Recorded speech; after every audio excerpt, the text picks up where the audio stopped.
aggrandizement. They don't see their children as a version of themselves, as a reflection of themselves. They see their children as a burgeoning soul that requires tending and empowerment to bear strong root, which means we begin to honor that they have an inner knowing. We ask them, we sit and listen, we observe, we tune in, we go, you are a being worthy of reverence. You are a being worthy of figuring it out. You are a being worthy of empowerment. And I'm here to honor that. I see that even if you're 5 years old. And the old paradigm says, oh, please, if you don't control children and you don't lead their way and you don't break them early, you're going to have a handful. And that's why we have a very sick society today, because we've been taught to break our children. And that's why we're all broken. We did a great job doing that. It's so profound what you're saying, because especially I imagine, with the societal construct and the people that you're dealing with, there's a lot of um, disorder, and creating these disorders, or dis-ease, because they've created these diseases. And I imagine that, my sister, for example, Joanna, who's amazing and a genius, was told for such a long period of time that she was sick, that she had a bipolar disorder, and she was told for such a long time that that was what um, she was, and she believed it, and it caused a lot of rebellion, and it created a lot of, like, I know my sister, I know her, I spent time with her, my parents know her, like, what is happening, and so it made me super curious about, hold on a second, I don't really agree with what is happening in society, so I'm going to go find within myself what's real and what's not. And this sickness that you're speaking of, what do you see? How can we break that pattern? Because that I believe, has been happening for thousands of years, right? And what do you think is our current state of responsibility, not just for fathers, but also mothers? And how, as a family, the awakened family, how is that a responsibility? And how can that extend into community, organizations, cultures, and co creation? Well, we cannot take on all that, right? But you're right, it needs to spread. But we have to first start with, I'm going to sneeze. Sorry. We have to first start with us. That's it. I cannot think about changing the world, because then I'll trip on my ego. I need to think about right here, right now, who's in front of me, what's one thing I can do for somebody else, and maybe teach a class, maybe do a workshop, but go very microscopically out of your own inner circle. We sometimes get beguiled by the big and the more and more followers, more numbers, more global recognition. And I don't think that that's good. I think we need to start with me and my children, and then my neighbors, and then my passion, and how can I do a little bit out there? Why do I say that? Because it must be organic. If your vision at the start is, oh, I'm going to change the world, oh my goodness, you are starting off on the wrong foot. You have to start with, let me clean my house, let me clean my relationships, because that is my teacher. So the focus has to be inward and near and proximal before it becomes distal. Because in order to sustain it on a wide scale, it has to be really something you embody day by day. So your laboratory is your own self and your own relationship first. Profound. And it's like, be the change you wish to see, right? So do Yeah. it within yourself. And I think that it's so nice to hear, because so many people are big thinkers and they want to go out there and make things happen now. And it's fascinating, because we don't necessarily look at what's within us before we go out there to want to shine that light, because it's not embodied. So it's projected versus genuinely embodied, right? Like you're Yeah, saying. and even the brokenness is projected. Like, who asked you to go to, India and change it? And who asked you to go to Africa and change it? And who asked you to go to Guatemala and South Africa and think that they needed change? No, this is coming from a very superior colonial attitude of, I need to change the world. No, you don't. You just change yourself. Because when you change yourself, you'll never talk like that. Because that's your brokenness being projected, and then your own self-appointed grandiose ego that you're the savior. Who made you the savior? And who said anybody's broken? Look at your own self. It's a very colonial way of thinking, and that's why our world looks the way it does. Oh, let me change the world. Did the world ask you anything? Did they call you? No. Be quiet and change yourself.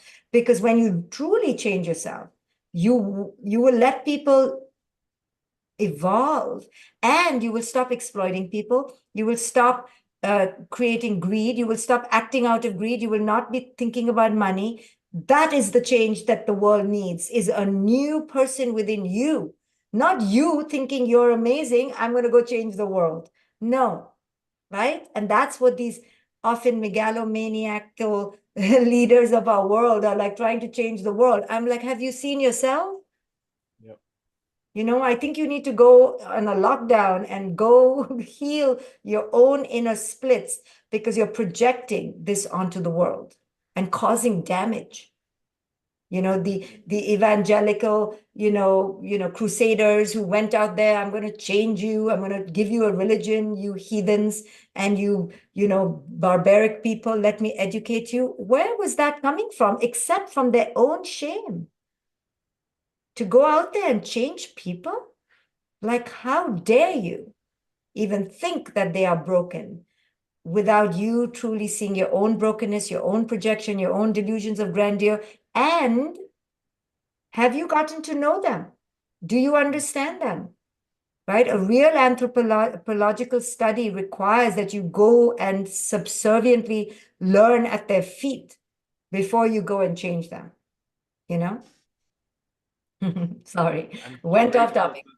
I love listening to you. It's so beautiful and profound, and it's important because even during the Roman times, right? Like they would go out and sack other places to create more wealth within themselves, and this was the also like the dichotomy of money and how it's been manipulated for thousands of years to create a limitation on so many people of what true wealth is. And so when you're speaking or when you're seeing this transition, uh, this pattern repetition happening over and over and over again, because we're, as you know, we've been cyclical and repeating this pattern. I think we're about to break the pattern, like as like together, everybody, But the point is that my fascination is that our wealth, right, our divine economy, right, give more than we can ever expect to receive, value for value. How are we showing up in the world? This is our nature from our divine, creator, our teacher, our great teacher, and our essence, our core. So why do you think that this manipulation had happened from such a long time ago? And why do you believe that nobody's been listening to the feminine core nature within us that is able to nurture in nature from that perspective for such a long period of time? Why haven't we done it? Because we are, at our core, split off from our home, right? From Africa, say, or from the symbol of that oneness. And when that split happened, we just became more and more masculine to survive, to fight, to dominate, to separate. Now, I do believe we used to live more and more back then in the feminine, but then, harsh climate and the ice age and fear of being eaten by the bear or the lion, got us to be more and more disconnected from our feminine. But we lived more in touch with the feminine and masculine integrated. But as we became we left that old world and began doing the agricultural revolution and dominating the earth and creating monoculture and all these institutions, it just was inevitable that we lost our way. Now, why did we lose our way and why didn't we stay connected? I don't know. It is what it is. We have lost our way. And the masculine is in dominance. And it's not bad that the masculine is in dominance, because it could be the feminine. That's not the issue. The issue is the toxic masculinity, the toxic femininity, meaning the extreme masculine. I will win at no cost. I will win no matter what. I will dominate. I want more. There is no stop button. I'm going to keep going. That is not masculine. That is insane masculine. That's insanity. So it's masculine driven to toxicity. So that's really the problem. And I don't know why we started going off and allowed ourselves to, but here we are. But we're seeing it right now in this moment in time. Everyone is talking about AI won't be good for us. AI will bring about a damage untold. AI will bring about a destruction that we will not be able to recover from. But is anybody giving a rat's ass? No, because they're making money right now. And it's all about money and greed. And hence the world will collapse because it cannot run on the illusion of money. It cannot. It has to run on the illusion, on the certainty and reality of our true nature. Our true nature is interdependent, one, tribal, together. We are one human species. There is no race, there is no color, except for what we are. And I'm not saying that there is no color. There is race, therefore there is color. But the idea of race is an illusion. So we have to go back to that nature. And instead of going back there, we're going deeper and deeper away from that into greed, into domination, separation, corruption, and consumerism. So we're so far gone now, and we're watching in front of us the next slippery slope, and there is no break. And we're watching it, right? Like when Steve Jobs said, "Oh, I never gave my children technology. I never gave my children the iPhone." And we all are like, "Oh, thank you for telling us 10 years later." We found out 10 years later. We didn't know you were making it to be addictive. And he didn't really make it addictive, but even he knew that the apps would be addictive. And now the same thing. We're watching AI come up as the next wave, and people are saying it's going to be detrimental, and we're not listening.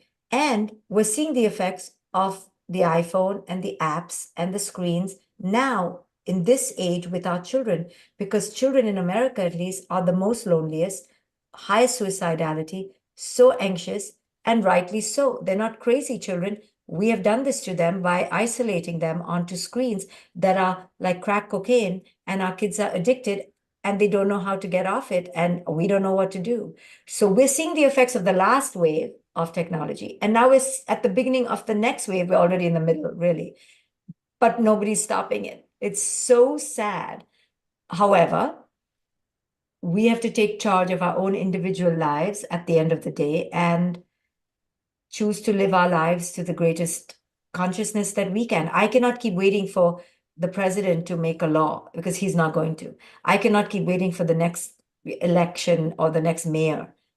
They're the same confused sheep as the ones before. So I owe it to myself, and every awakened being owes it to themselves, to create a life that is of service to the higher mission and embodies their own truth.